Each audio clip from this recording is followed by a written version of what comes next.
18 अक्टूबर 2004 को देश के सारे चैनलों पर एक एनकाउंटर की खबर आई, पर लोगों को भरोसा नहीं हो रहा था।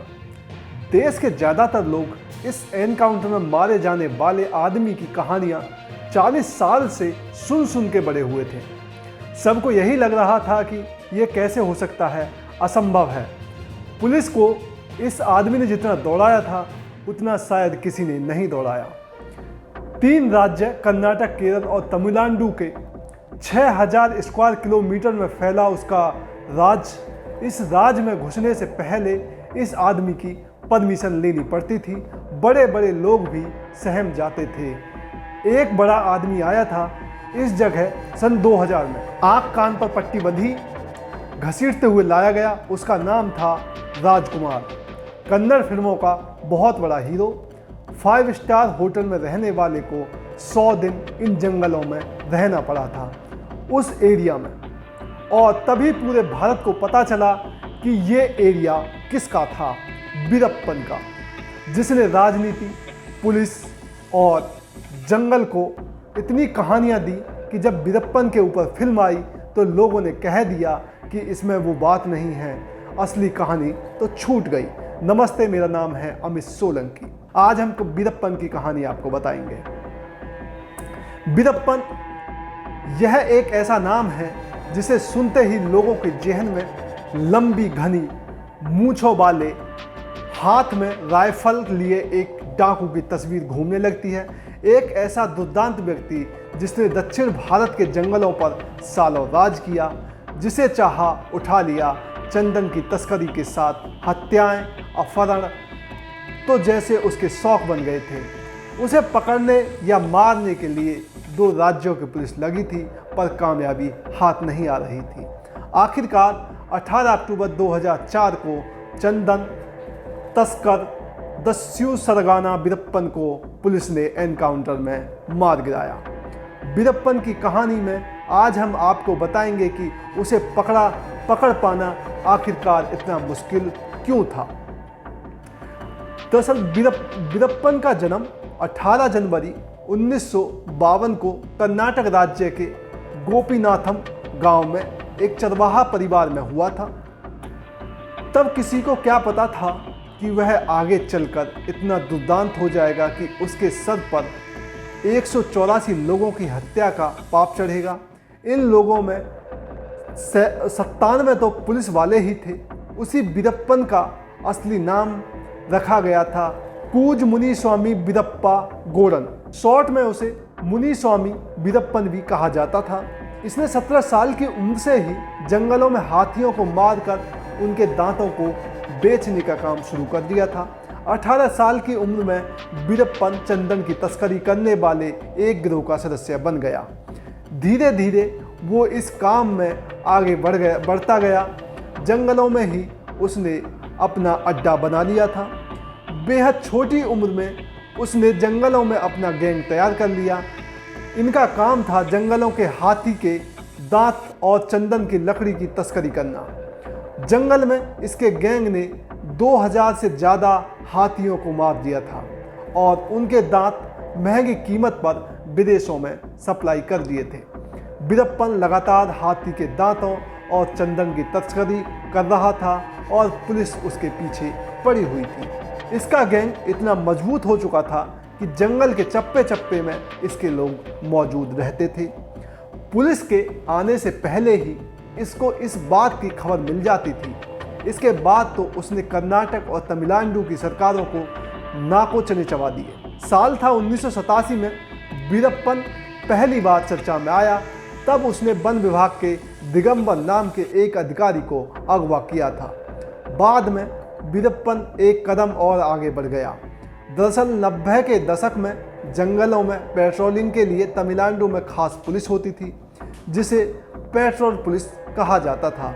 इसका जिम्मा था हीम सहीम गोपाल कृष्ण नाम के अधिकारी के पास, जिन्हें फिटनेस के चलते लोग रैम्बो कहते थे।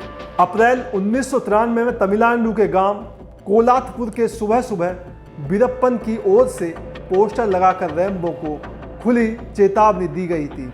इसमें रेनबो के लिए गालियां लिखी हुई थी।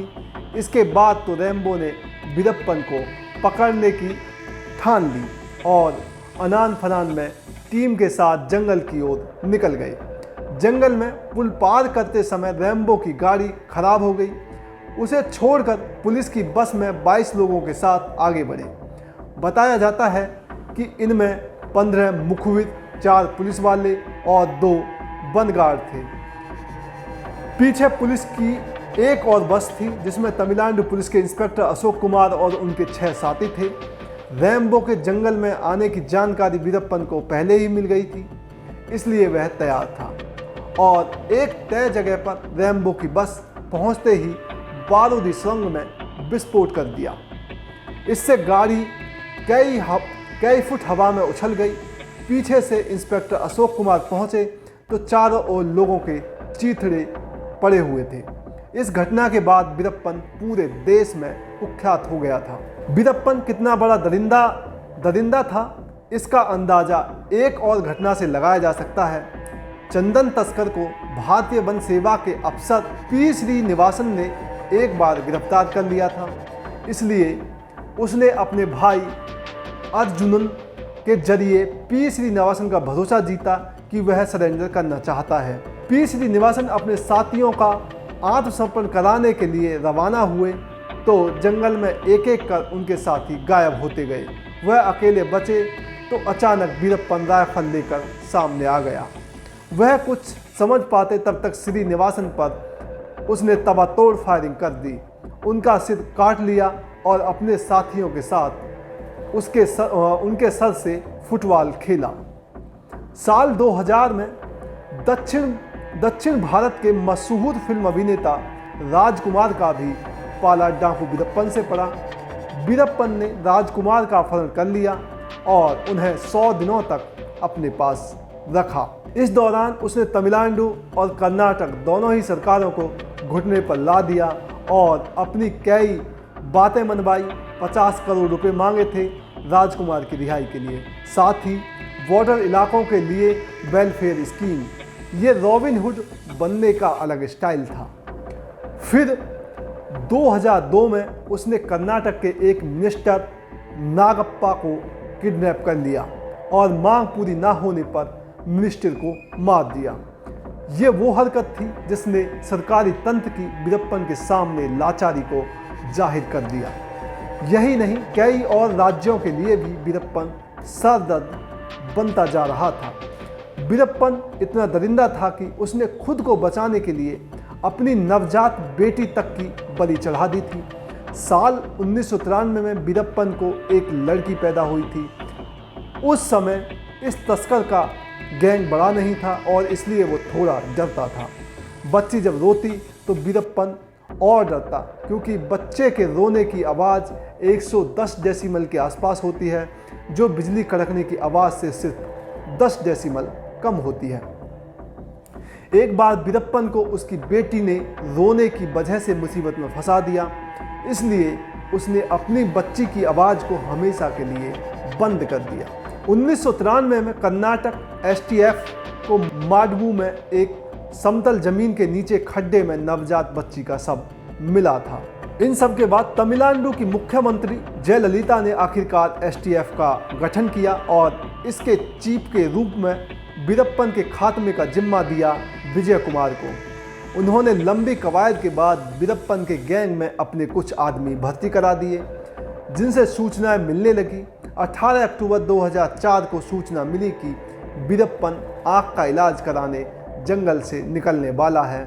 STF ने योजना बनाकर वीरप्पन के लिए अपने आदमी के साथ एम्बुलेंस भेज दी। ड्राइवर भी STF का ही था। एक खास जगह पर ड्राइवर ने एम्बुलेंस को रोक दी और भाग निकला। जहां एम्बुलेंस रुकी वहां पर STF के 22 जवान पहले से ही हथियारों के साथ घात लगाए बैठे थे। पुलिस ने वीरप्पन को आत्मसमर्पण करने की चेतावनी दी, पर एम्बुलेंस में मौजूद अपने साथियों के साथ वीरप्पन ने मोर्चा संभाल लिया और गोली बारूद शुरू कर दी। वीरप्पन की ताकत को देखते हुए STF को पहले से ही AK-47 जैसे हथियार दिए गए थे। इसके बावजूद वीरप्पन लगभग 20 मिनट तक STF का सामना करता रहा और आखिरकार वीरप्पन को मार दिया गया। हथियारों को मारना इसका पेशा, हॉबी और लोगों से दोस्ती का फर्ज अदा करने का तरीका था। 5 करोड़ का इनाम था इसके सर पर। 10,000 टन चंदन की लकड़ी काट कर बेच दी थी, जिसकी कीमत करीब 2 अरब रुपए थी। वीरप्पन को मारने के लिए जो टास्क फोर्स बनाई गई थी उस पर 100 करोड़ रुपए खर्च हुए थे। एसटीएफ ही नहीं, सरकार के लिए भी यह बड़ी कामयाबी थी, क्योंकि घने जंगलों में रहने वाले वीरप्पन पर काबू पाना आसान नहीं था। जंगल में चप्पे चप्पे पर उसके आदमी रहते थे। उसे कोने कोने की खबर थी, पर सुरक्षा एजेंसियों के लिए अंदर जाना ही खतरनाक था। फिर आसपास के गांव वालों की तो थोड़ी बहुत मदद कर वीरप्पन ने उन्हें अपने साथ कर रखा था, जिनके जरिए उसे बाहरी दुनिया की सारी जानकारी भी मिलती रहती थी। अपने खिलाफ जाने वाले निर्दोष ग्रामीणों को भी वीरप्पन मार डालता था, इसलिए कोई उसके खिलाफ पुलिस को सूचना भी नहीं देता था।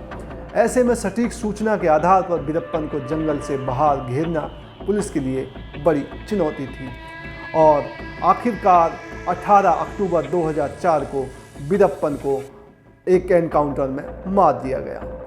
तो ये थी वीरप्पन की कहानी। एक और सच्ची घटना के साथ हाजिर होऊंगा आपके सामने। तब तक के लिए नमस्कार।